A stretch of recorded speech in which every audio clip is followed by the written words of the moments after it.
Welcome to UPSC universe. So గత కొంతకాలంగా మనం ఎంసీక్యూస్ని డిస్కస్ చేసినాం. సో దాదాపుగా ఒక సంవత్సరం కరెంట్ అఫైర్స్ ఇష్యూస్ని ఎంసీక్యూస్లో అందించినాం. సో మరి ఈ సెషన్ నుంచి ప్రతి అంశాన్ని 360 డిగ్రీస్లో ఎక్స్ప్లెయిన్ చేసేలా కరెంట్ అఫైర్స్ని అందిస్తాం. సో దయచేసి ఈ క్లాస్ చూస్తున్న ఆస్పిరెంట్స్ అందరూ కూడా వీడియోని లైక్ చేయండి, షేర్ చేయండి. ఇంకా సబ్స్క్రైబ్ చేసుకునే వాళ్ళు ఉంటే సబ్స్క్రైబ్ కూడా చేసుకోండి. రైట్. సో ఫస్ట్ అంశం వచ్చేసి మనకు నాగాలాండ్ లెజిస్లేటివ్ అసెంబ్లీ ఒక తీర్మానాన్ని ఆమోదించింది. సో నాగాలాండ్ లెజిస్లేటివ్ అసెంబ్లీ 2022 నుంచి కూడా వార్తల్లో ఉన్నది. సో మనకు భారతదేశంలో నెవాను అంగీకరించిన మొదటి శాసనసభ నాగాలాండ్. నెవా అంటే ఏంది? నెవా అంటే నేషనల్ ఈ విధాన్ అసెంబ్లీ. సో నేషనల్ ఈ విధాన్ అసెంబ్లీ అని అర్థం. కేంద్ర ప్రభుత్వం దీన్ని ప్రారంభించింది. సో నెవా అంటే మొత్తం శాసనసభ ప్రక్రియ అంతా మనకు ఎలక్ట్రానిక్ పద్ధతిలో కొనసాగుతుంది. ఎలక్ట్రానిక్. సో ప్రశ్నలు అడగడం కానీ జవాబులు ఇవ్వడం, మొత్తం ఏదైతే మనకు శాసన ప్రక్రియ లెజిస్లేటివ్ ప్రొసీజర్ ఏదైతే ఉంటుందో అదంతా కూడా మనకు ఎలక్ట్రానిక్ రూపంలో జరుగుతుంది. దీనికి తగ్గట్టుగా కేంద్రం అవసరమైన మౌలిక సదుపాయాలు అందించడంతో పాటు శిక్షణ కూడా ఇస్తుంది. దాన్నే నెవా అంటాం.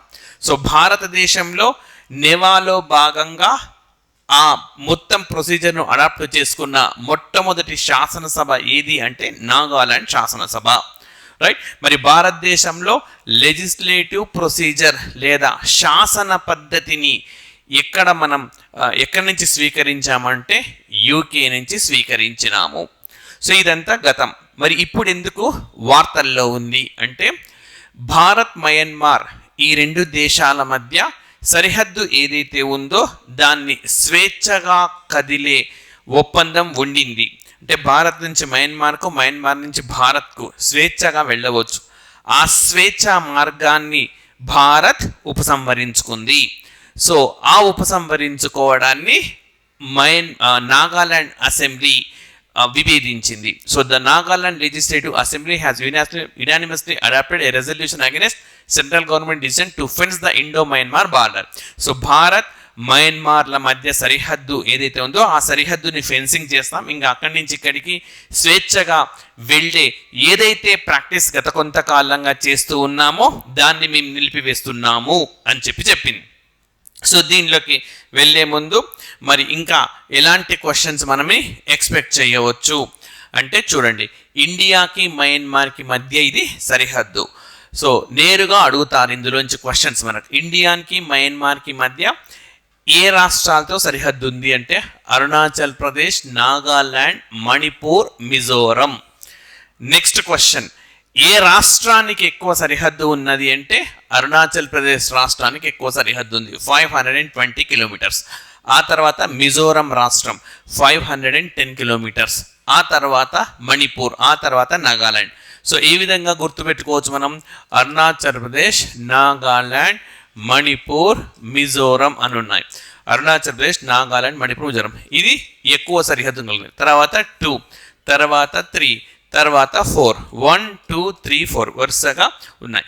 మనకు మయన్మార్తో సరిహద్దును ఎక్కువ నుంచి తక్కువకు రాష్ట్రాలను అమర్చండి అని చెప్పి క్వశ్చన్ వచ్చే అవకాశం ఉన్నది.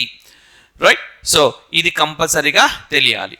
అండ్ నెక్స్ట్ వచ్చేసి ఈ సరిహద్దుకు ఇటు 16 కిలోమీటర్స్, అటు 16 కిలోమీటర్స్ వీళ్ళను అల్లో చేసేవాళ్ళు అనమాట.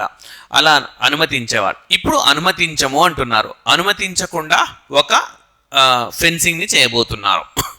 సో యాక్చువల్గా వాట్ ఈస్ ఎఫ్ఎంఆర్ అని అన్నాడు. సో ఎఫ్ఎంఆర్ అంటే ఏంటి? Free movement regime. అంటే స్వేచ్ఛగా అటు నుంచి ఇటు నుంచి అటు వెళ్ళగలిగే ఒక అంగీకారం. అది ఎఫ్ఎంఆర్ అంటే. ఎందుకు దీన్ని తీసుకొని వచ్చినారు అని అంటున్నాడు. ఎఫ్ఎంఆర్ని ఎందుకు తీసుకొని వచ్చినారు? సో నిజానికి 1826 సో చరిత్రలోకి వెళ్ళాల్సి ఉంటుంది. భారత్ నుంచి మయన్మార్ను వేరు చేసింది. అయితే వేరు చేయడం ఎవరు చేశారంటే బ్రిటిష్ చేసింది. ఇలా బ్రిటిష్ చేసినప్పుడు ఏకపక్షంగా నిర్ణయం తీసుకున్నది. ఇక్కడ ఉండే వివిధ సామాజిక వర్గాలను కానీ అక్కడ ఉన్న వివిధ సామాజిక వర్గాలను కానీ ఎప్పుడు కూడా సంప్రదించలేదు. సంప్రదించకుండా విడదీసింది. అయితే ఏంటి సమస్య అంటే అప్పటి వరకు కలిసి ఉన్న వాళ్ళు ఒక్కసారిగా విడిపోయినప్పుడు ఆ సాంస్కృతిక సామాజిక సంబంధాలు తెగిపోవు కదా, అది అన్నమాట. అంటే ఫర్ ఎగ్జాంపుల్ ఇదంతా ఒక దేశం ఉంది. సో ఈ ఫ్యామిలీలో కొంతమంది ఇక్కడ అక్కడ ఉన్నారు. సడన్గా వీళ్ళ మధ్య విభజించి మీరు వేరు అన్నారనుకోండి, ఒక్కసారిగా ఆ సామాజిక వర్గాలు ఇబ్బందులకు గురవుతాయి. ఇప్పటిదాకా మనం ఒకటి సడన్గా మనం సంప్రదించకుండా మన ఎందుకు విడదీశారు అన్న భావన వస్తుంది కదా, సేమ్ అట్లాగే వచ్చింది, రైట్. సో మరి అందుకే వాళ్ళలో ఆ భావన తలెత్తకుండా మీరందరూ ఒకటే అని తెలియచెప్పడం కోసం ఎఫ్ఎంఆర్ను తీసుకొచ్చారు. స్వేచ్ఛగా మీరు వెళ్ళండి, రండి, మీ వాళ్ళని మీరు కలుసుకోండి అని చెప్పినారు. ఇది భారతదేశానికి స్వాతంత్రం వచ్చిన తర్వాత. మరి నెక్స్ట్ వచ్చేసి మనకు 1970s 1970వ దశకంలో ఈ ఒప్పందం అనేది కుదిరింది. వెన్ ఎఫ్ఎంఆర్ వాజ్ ఇంట్రడ్యూస్డ్ అంటే 1970వ దశకంలో కుదిరింది. 2016లో కూడా దీన్ని ఎక్స్టెన్షన్ చేసుకున్నారు. అయితే ఈ ఒప్పందం వల్ల ఏంటి ప్రయోజనం అంటే అటు 16 కిలోమీటర్లు ఇటు 16 కిలోమీటర్లను వాళ్ళని అల్లో చేస్తారు. వాళ్ళని అల్లో చేసి వాళ్ళు రైట్ తమ జీవనోపాధిని వెతుక్కునేందుకు లేదా జీవనోపాధిని పొందేందుకు అనుమతిస్తారు. సో ఇక్కడ మనం ఏం గమనించాలి అంటే ఎఫ్ఎంఆర్ ఇంట్రడ్యూస్ చేయడానికి కారణం సాంస్కృతికంగా సామాజికంగా ఒక్కటిగా ఉన్న వాళ్ళని విడదీశారు. అప్పుడు తప్పు జరిగింది. ఆ తప్పును ఈ ఎఫ్ఎంఆర్ ద్వారా సరిచేశారు. సో ఎప్పుడో దాదాపుగా 100 సంవత్సరాలు 150 సంవత్సరాల తర్వాత చేశారు. కానీ అట్లీస్ట్ ఆ తర్వాత చేసిన తప్పును బ్రిటిష్ వాడు చేసిన తప్పును సరిదిద్దినారు. అండ్ ఎప్పుడు ఇంట్రడ్యూస్ చేశారు అని అంటే 1970s 1970వ దశకంలో తీసుకొని వచ్చినారు. స్వేచ్ఛగా వెళ్ళండి అని 2016లో ఎక్స్టెన్షన్ కూడా చేసినారు. మరి ఇప్పుడు ఆపడానికి కారణం ఏంటి అది మనం తెలుసుకోవాలి. ఇప్పుడు ఆపడానికి కారణం ఏంటంటే మయన్మార్ దేశంలో ప్రజాస్వామ్య ప్రభుత్వం లేదు, డెమోక్రటిక్ కంట్రీ లేదు. అండ్ పైగా అక్కడ రోహింగ్యాలోనే సామాజిక వర్గం పైన దాడి కూడా జరిగింది. ఈ నేపథ్యంలో ఎవరిని ఉద్దేశించి అయితే ఈ వెసులుబాటు కల్పించినామో ఆ వెసులుబాటు వాళ్ళకు దక్కడం లేదు. అలా దక్కనప్పుడు ఎందుకు మేము దీన్ని కొనసాగించాలి అని భారతదేశం దీన్ని ఉపసంహరించుకుంది. అలా ఉపసంహరించుకోవడాన్ని నాగాలాండ్ శాసనసభ ఇబ్బందిగా ఫీల్ అవుతుంది. అందుకే ఈ తీర్మానాన్ని ఒకదాన్ని ఆమోదించింది. సో మనకు రాబోయే క్వశ్చన్ ఏంటనంటే భారత్ మయన్మార్ మధ్య స్వేచ్ఛగా వెళ్ళే వెసులుబాటును తొలగించడం పట్ల నిరసనగా తీర్మానాన్ని ఆమోదించిన రాష్ట్రం ఏది అని అడుగుతాడు. నాగాలాండ్. లేకపోతే ఇట్లా అడగవచ్చు, నాగాలాండ్ శాసనసభకు సంబంధించి కింది వానిలో సరైనదేది? నెవాను అంగీకరించిన తొలి శాసనసభ అండ్ స్వేచ్ఛగా వెళ్ళే మయన్మార్కు వెళ్ళే వెసులుబాటును నిరసించిన తొలి శాసనసభ. కేవలం ఏ సరైంది, కేవలం బి సరైంది, ఆ విధంగా రావచ్చు. అలా కాదనుకుంటే మనకు ఈ జాగ్రఫీ అంశం నుంచి కూడా ప్రశ్న వచ్చే అవకాశం ఉన్నది, రైట్. సో ఇది మనకు ఈ ఇష్యూకు సంబంధించిన వివరణ. నెక్స్ట్ స్వయం ప్లస్ ప్లాట్ఫామ్ ఇటీవలి కాలంలో మనకు వార్తల్లో ఉన్నది. సో దేనికి సంబంధించింది అని అడుగుతాడు. సో ఆల్రెడీ మనకు స్వయం ఉన్నది. మరి స్వయం అంటే ఏంటి? స్వయం అనేది ఒక షార్ట్ ఫామ్. దీన్ని విస్తరిస్తే study webs of active learning for young aspiring mind. So study webs of active learning for young aspiring minds అంటే ఆల్రైట్. సో కొత్త యంగ్ మైండ్స్ ఎవరైతే ఉంటారో, యువత ఎవరైతే ఉంటారో వాళ్ళు తొందరగా నేర్చుకోవడానికి ఉద్దేశించింది. ఇంకొక మాటలో చెప్పాలంటే ఇది ఒక యాప్. సో ఈ యాప్లో భారతదేశంలోనే అతి ఎక్కువగా కోర్సులు ఉన్నాయి, ఫ్రీగా ఉంటాయి. సో వాటిని ఎవరైనా నేర్చుకోవచ్చు. అలా అని చెప్పి యూపీఎస్సి, టీఎస్పీఎస్సి, ఏపీపీఎస్సి కోర్సులు కాదు, వొకేషనల్ కోర్సెస్ అంటే వృత్తి విద్యకు సంబంధించినవి. ఇవి ఉచితంగా అందుబాటులో ఉన్నాయి. భారతదేశంలోనే అతిపెద్ద ఎడ్యుకేషన్ ప్లాట్ఫామ్ ఏది ఏమని మనకు ఎగ్జామ్లు అడుగుతాడు. స్వయం భారతదేశంలోనే అతిపెద్ద విద్యకు సంబంధించిన వేదిక, ఇది ప్లాట్ఫామ్. ఇది ఇప్పుడు ఆ స్వయంకి స్వయం ప్లస్ వచ్చి చేరింది. సో ఐఐటి మద్రాస్ దీన్ని నిర్వహించబోతున్నది. రైట్, మరి స్వయం ప్లస్ ఏం చేస్తుంది అని అడుగుతాడు. సో ఇటీవల స్వయం ఆల్రెడీ ఉన్నది, స్వయం ఏంటి అదొక క్వశ్చన్. సో స్వయంకు ఇటీవలే ప్లస్ అని చేర్చారు, స్వయం ప్లస్ దేనికి సంబంధించింది అని అడుగుతాడు. ఓకే, సో ఎన్హాన్సింగ్ ఎంప్లాయబిలిటీ అంటే ఉద్యోగాలు ఇంకా ఎక్కువగా వచ్చేలా చేయడం, ఎస్పెషల్లీ ఫర్ వర్కింగ్ ప్రొఫెషనల్స్. ఎవరైతే ఆల్రెడీ చిన్న చిన్న ఉద్యోగాల్లో ఉన్నారో వాళ్లకు ఇంకా ఎక్కువ ఉద్యోగాలు తీసుకొని వచ్చింది, లేదా వాళ్ళ ఆదాయం పెంచేందుకు ఉద్దేశించింది అని చెప్పుకోవచ్చు. స్వయం అంటే ఉచితంగా కోర్సు, స్వయం ప్లస్ అంటే వాళ్ళ ఉద్యోగ అవకాశాలను మరింత మెరుగుపరిచేది.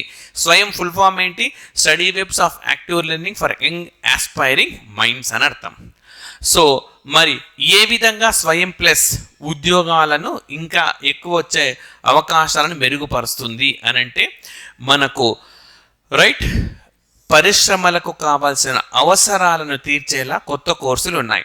సో ఇప్పుడు ఫర్ ఎగ్జాంపుల్ మీరున్న ప్రాంతంలో ఒక కొత్త పరిశ్రమ వచ్చింది అనుకోండి, ఆ పరిశ్రమలో ఒక ఐటీ నిపుణుడు కావాలి, మీరు ఇక్కడి నుంచి ఉచితంగా నేర్చుకుంటే మీకు అక్కడ జాబ్ అనేది దక్కుతుంది. ఓకే, సో నూతన విద్యా విధానానికి అనుగుణంగా దీన్ని తీసుకొని వచ్చినారు.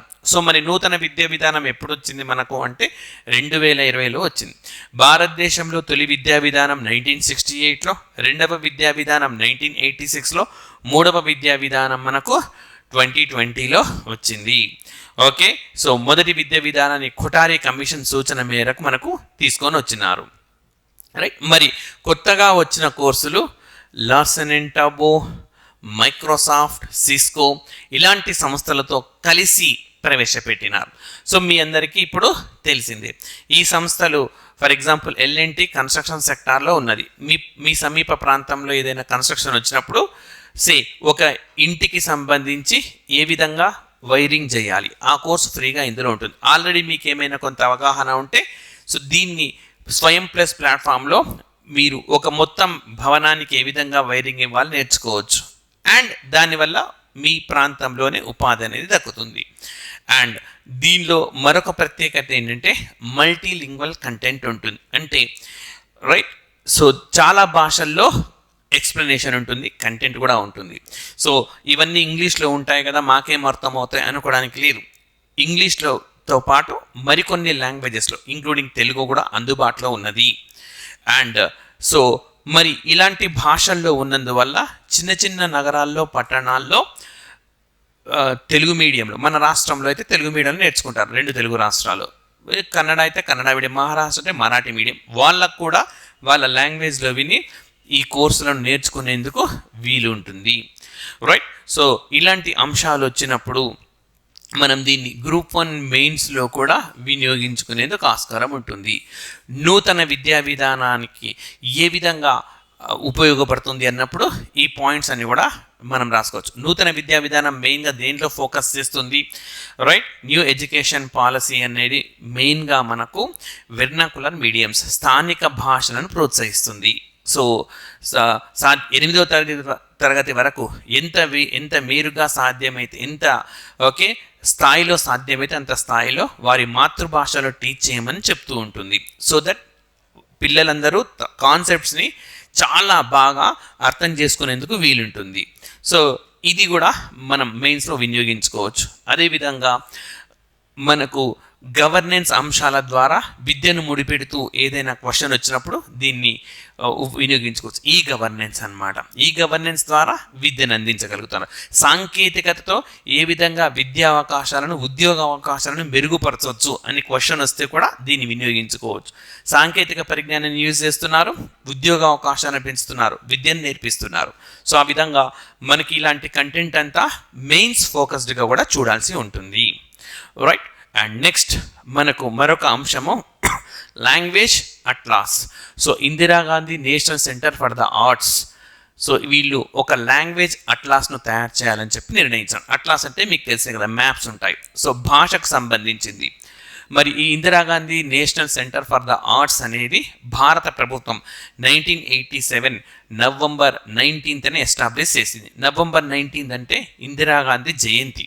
సో ఆమె జయంతి రోజుననే 1987లో ఎస్టాబ్లిష్ చేసింది. రైట్. సో భారతదేశంలో మాట్లాడే భాషలకు సంబంధించిన సమాచారాలు అంతా కూడా ఇది అందిస్తుంది. So what are the previous efforts, మరి భారతదేశంలో భాషకు సంబంధించిన ఎఫర్ట్స్ ఏమేమి జరిగినాయి అని చూస్తే ఈ లాంగ్వేజ్ అట్లాస్ అన్నమాట. సో జార్జ్ అబ్రహం గ్రిసన్ ఈయన భారతదేశంలో లింగ్విస్టిక్ సర్వే ఈయన ఆధ్వర్యంలో మొదటిసారిగా 1928లో జరిగింది. సో ఈ అంశం మనకు వార్తల్లోకి వచ్చిన నేపథ్యంలో ఇలాంటి క్వశ్చన్స్ని ఫోకస్ చేస్తారు. 1928లో తొలిసారిగా మనకు భాషకు సంబంధించిన సర్వే అనేది చేపట్టారు. అండ్ రైట్, నెక్స్ట్ 1961 సెన్సస్ చేసినప్పుడు అసలు భాషకు ఎన్ని భాషలు ఉన్నాయి సమాచారం సేకరించారు. 1554 లాంగ్వేజెస్ ఉన్నాయని చెప్పి గుర్తించినారు. సో మరి ప్రపంచంలో అతి ఎక్కువగా మనకు భాషలున్న దేశం వచ్చేసి పపువా న్యూగిని అనే దేశం ఉన్నది. పపువా న్యూగిని అని చెప్పి ఒక దేశం ఉన్నదన్నమాట. సో ప్రపంచంలో అతి ఎక్కువగా భాషలున్న దేశంగా గుర్తిస్తారు. భారతదేశంలో 1961 సెన్సస్ ప్రకారం 1554 లాంగ్వేజెస్ ఉన్నాయి. అయితే 1971 నుంచి మనకు భాషల సేకరించడంలో ఒక మార్పు వచ్చింది. ఏంటంటే ఏదైనా ఒక భాషను 10,000 మంది కంటే తక్కువగా మాట్లాడుతూ ఉంటే వాటిని సెన్సస్ తీసుకోలేదు. నిజానికి వాటిని కూడా సేకరిస్తే భారతదేశంలో లాంగ్వేజెస్ బాగా పెరుగుతాయి అని చెప్పి చెప్తున్నారు. మనకేమని అడుగుతాడు, 1971 సెన్సస్లో భాషకు సంబంధించి వచ్చిన మార్పు ఏంటి అంటే 10,000 మంది కంటే తక్కువగా ఏదైనా భాష మాట్లాడుతుంటే ఆ భాష గురించిన వివరాలు సేకరించరు. ఆ మార్పు అనేది వచ్చింది. రైట్.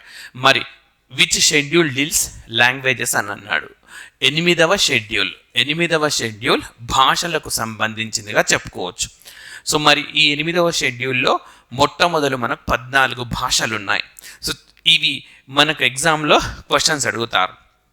మొట్టమొదలు ఉన్న 14 భాషల్లో కిందివి ఏవి లేదా తర్వాత వచ్చి చేరినవేవి అని అడుగుతారు. సో ఆస్పిరెంట్స్ వీటిని బైహార్ట్ చేయాల్సిన అవసరం లేదు, సింపుల్గా మ్యాప్ ద్వారా నేర్చుకోవచ్చు. రైట్. సో చూడండి, ఫస్ట్ మొట్టమొదలున్న 14 లాంగ్వేజ్లో చెప్తున్నాను. First Kashmiri language. కాశ్మీర్ నుంచి నేరుగా ఇటువైపు రండి, మనకు అస్సాం ఉన్నది. అస్సాం 2వ లాంగ్వేజ్. సో అస్సాం అనేది మనకు 2వ లాంగ్వేజ్. ఓకే, అస్సాం అన్నది 2వ లాంగ్వేజ్. అండ్ నెక్స్ట్ ఇట్లాగే వస్తే బెంగాలీ 3వ లాంగ్వేజ్, ఒరిస్సా 4వ లాంగ్వేజ్, తెలుగు ఆంధ్రప్రదేశ్ ఉంది, next Telugu same, Tamil Nadu 6, Kerala 7, and మనకు కర్ణాటక 8, కన్నడం 8, మరాఠీ 9, గుజరాతీ 10 అండ్ రాజస్థానీ 11. రాజస్థానీ కాదు, మనకు పంజాబీ 11. రాజస్థాన్లో హిందీ మాట్లాడతారు. పంజాబీ 11. సో ఈ విధంగా 11 లాంగ్వేజెస్ ఉన్నాయి. అండ్ మధ్యలో హిందీ, ఉర్దూ, సాంస్క్రిట్ అంటే ఎక్కువ లేదు ఇప్పుడు, బట్ హిందీ, ఉర్దూ ఈ బెల్ట్లో ఎక్కువ మాట్లాడతారు. హిందీ, ఉర్దూ, సాంస్క్రిట్ మొత్తం 14. ఇవి 14 లాంగ్వేజ్లు అనమాట. భారతదేశంలో ఇవి మొదటి నుంచి 8వ షెడ్యూల్ ఉన్న లాంగ్వేజ్లు. ఆ తర్వాత మనకు సింధ్ లాంగ్వేజ్ 21st అమెండ్మెంట్ ద్వారా సింధ్ లాంగ్వేజ్ని చేర్చినారు. ఆ తర్వాత మనకు కొంకణి, మణిపురి, నేపాలి 71వ సవరణ ద్వారా చేర్చినారు. ఆ తర్వాత 92వ రాజ్యాంగ సవరణ ద్వారా బోడో, సంతాల్, డోగ్రీ, మైథిలిని చేర్చినారు. సో ఇవి ఓకే మనకు 8వ షెడ్యూల్కు సంబంధించినవి. ఓకే, 8వ షెడ్యూల్కు సంబంధించినవి. And next, what are classical languages? ఏ భాషలకైతే ఓకే 15 నుంచి 2000 సంవత్సరాల చరిత్ర ఉండి ఆ సాహిత్యం ఉండి మాట్లాడే ప్రజలు ఉంటారో వాటిని క్లాసికల్ లాంగ్వేజెస్ అంటారు. తమిళ్, ఆ తర్వాత సాంస్క్రిట్, ఆ తర్వాత మనకు తెలుగు, కన్నడ, మలయాళము అండ్ ఒరియా, వీటిని క్లాసికల్ లాంగ్వేజెస్ 6 భాషల్ని చేర్చినారు.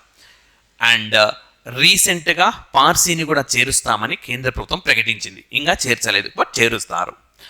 అండ్ మరి అధికారిక భాషల గురించి ఏ భాగము తెలియజేస్తుంది అంటే పార్ట్ 17 అన్నమాట, 17వ భాగం, ఆర్టికల్ 343 to 351. అండ్ మరి శాసన వ్యవస్థలో భాషలకు ఏ భాష వినియోగించాలి అన్నది తెలియజేసే ఆర్టికల్స్ 120, 210 అది తిరగబడుతుంది. 120, 210 ఇట్లా కలిసే నేర్చుకోవాలి. 120నేమో పార్లమెంట్లో మాట్లాడే భాష అయితే 210 రాష్ట్ర శాసన వ్యవస్థల్లో మాట్లాడే భాష. 120 ప్రకారం ఏ శాసనసభ్యుడైనా స్పీకర్ అనుమతితో లేదా రాష్ట్రపతి చైర్మన్ అనుమతితో తన మాతృభాషలో మాట్లాడవచ్చు. అయితే ఆ భాష 8వ షెడ్యూల్లో ఉంటేనే అనుమతిస్తారనమాట. సభాపతి అనుమతితో మాట్లాడవచ్చు. మరి కేంద్ర అధికారిక భాషకు సంబంధించింది ఏంటంటే ఆర్టికల్ 343 చెప్తుంది. సో కేంద్ర అధికారిక భాష దేవనగరి స్క్రిప్టులో ఉన్న హిందీ అన్నమాట. అండ్ అదేవిధంగా ఆర్టికల్ 344 ప్రకారము ఒక కమిటీ, భాషకు సంబంధించిన కమిటీని ఏర్పాటు చేస్తారు. అండ్ ఓకే, అదేవిధంగా ఆర్టికల్ 345 రాష్ట్ర శాసనసభలు తమ రాష్ట్రానికి సంబంధించిన అధికారిక భాషని ఎంచుకునే అవకాశం ఉంటుంది. అండ్ 346 ఏం చెప్తుంది? కేంద్ర రాష్ట్రాల మధ్య సమాచారం, కమ్యూనికేషన్కు సంబంధించిన ఆర్టికల్ అది. ఆర్టికల్ 347 ఏం చెప్తుందంటే president to recognise any language spoken by section of states population if demanded. So ఒక భాషను గుర్తించే హక్కు అన్నమాట భారత రాష్ట్రపతికి ఆర్టికల్ 347 ప్రకారం ఉంటుంది. ఓకే, సో ఇవి ఈ రోజుకు సంబంధించిన 360 డైమెన్షన్లో ఇష్యూస్. ప్రతిరోజు కూడా కొన్ని అంశాలను మీకు యూపీఎస్సీ యూనివర్స్ అందిస్తుంది. So thank you very much.